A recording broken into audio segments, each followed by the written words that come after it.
বন্ধুরা, মাইক্রোপ্রজেক্ট বাংলা চ্যানেলের পক্ষ থেকে শুভেচ্ছা জানিয়ে শুরু করছে আজকের ভিডিও। প্রিয় দর্শক, দেখতে পাচ্ছেন আমার কাছে বেশ কয়েকটি 12 ভোল্টের ডিসি মোটর রয়েছে। এগুলো চার্জার ফ্যানের মোটর। মোটরগুলো নষ্ট হয়ে গেছে। আজকের এই ভিডিওতে আপনাদেরকে দেখাবো সাধারণত কিভাবে বা কী কারণে চার্জার ফ্যানের মোটরগুলো নষ্ট হয় এবং নষ্ট হওয়া মোটরগুলো কিভাবে ঠিক করা যায়। তো চলুন শুরু করি।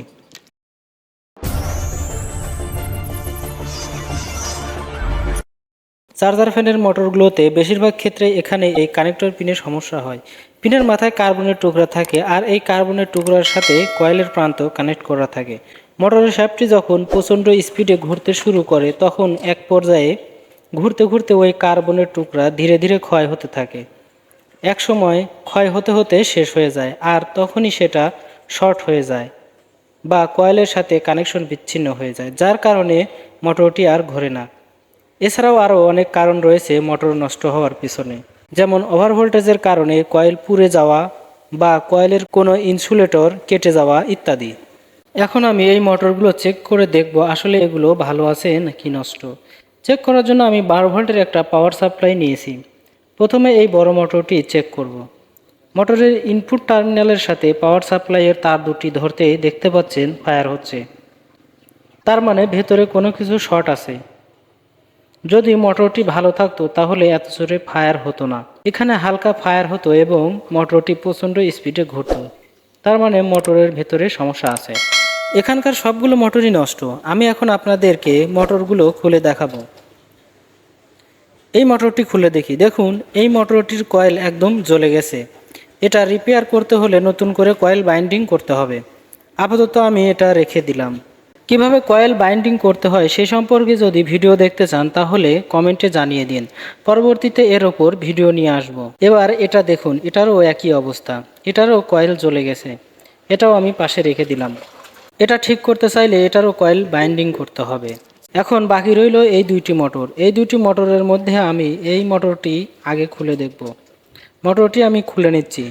মোটরের এই প্রান্তটি শক্ত করে আটকানো থাকে, ফলে এটা খুলতে বেশ কিছুটা বেগ পেতে হয়। তবে খোলার সময় অবশ্যই সাবধানতা অবলম্বন করতে হবে। বন্ধুরা, দেখতে পাচ্ছেন এটারও কয়েলের সমস্যা। এছাড়াও এটার স্টার্টার প্রান্তের কানেক্টর পিনের কার্বনটি একদম ক্ষয় হয়ে গেছে। এবার বড় মোটরটি খুলে দেখি। এটা খোলার পর দেখতে পাচ্ছেন এখানে এই কানেক্টর পিনের সাথে কার্বনগুলো কিন্তু একদম ক্ষয় হয়ে গেছে, যার ফলে এখানে শর্ট সার্কিট হচ্ছে এবং মোটরটি ঘুরছে না। আমি এই বড় মোটরটি রিপেয়ার করার চেষ্টা করব। বন্ধুরা, দেখতে পাচ্ছেন আমার হাতে একটি স্টার্টার কানেক্টর রয়েছে। আমি এটা অন্য একটি মোটর থেকে খুলে নিয়েছি। এখন আমার অনুরূপ আরও একটি কানেক্টর লাগবে। তো দ্বিতীয় কানেক্টরটি আমি এখান থেকে খুলে নেব। দেখতে পাচ্ছেন বন্ধুরা, আমি কিভাবে খুলে নিচ্ছি। এটা অত্যন্ত শক্তভাবে আটকানো, ফলে খুলতে গিয়ে অনেকটা বেগ পেতে হয়। এখন এই পিন দুটি আমি এই মোটরের সাথে লাগাবো। তার আগে দেখে নিব মোটরটির কয়েল ভালো আছে কিনা। বন্ধুরা, দেখতে পাচ্ছেন আমি মাল্টিমিটার দিয়ে মোটরটি চেক করছি।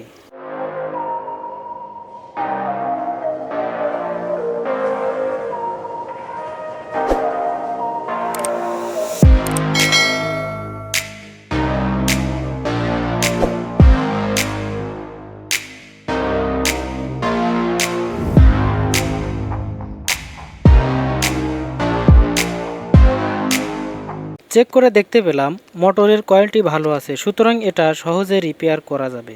এবার মোটরের এই পেছনের অংশ থেকে আগের পিনগুলো খুলে নিতে হবে। বন্ধুরা, আগের পিনগুলো খোলা শেষ হলে ভালো পিনগুলো এখানে লাগিয়ে নেব। এখানে কানেক্টরটি লাগানো শেষ হলে এটা মোটরের সাথে ফিটিং করে নেব।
বন্ধুরা, সব কিছু ঠিকঠাক, এখন চালিয়ে দেখার পালা।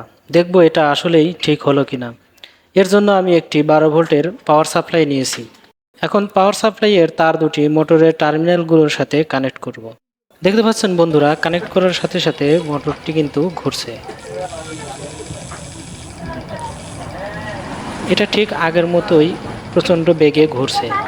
আরও ভালোভাবে বোঝার জন্য আমি মোটরের সামনের অংশের সাথে খানিকটা টেপ পেঁচিয়ে দেব, যাতে করে মোটরের ঘূর্ণন গতিটা ভালোভাবে বোঝা যায়। দেখতে পাচ্ছেন বন্ধুরা, মোটরটি প্রচণ্ড গতিতে ঘুরছে। এভাবে আপনিও আপনার বাসায় পড়ে থাকা নষ্ট মোটরগুলো সহজে রিপেয়ার করতে পারবেন। ভিডিওটি কেমন লাগলো কমেন্ট করে জানাতে ভুলবেন না। ধন্যবাদ এতক্ষণ ভিডিওটি দেখার জন্য।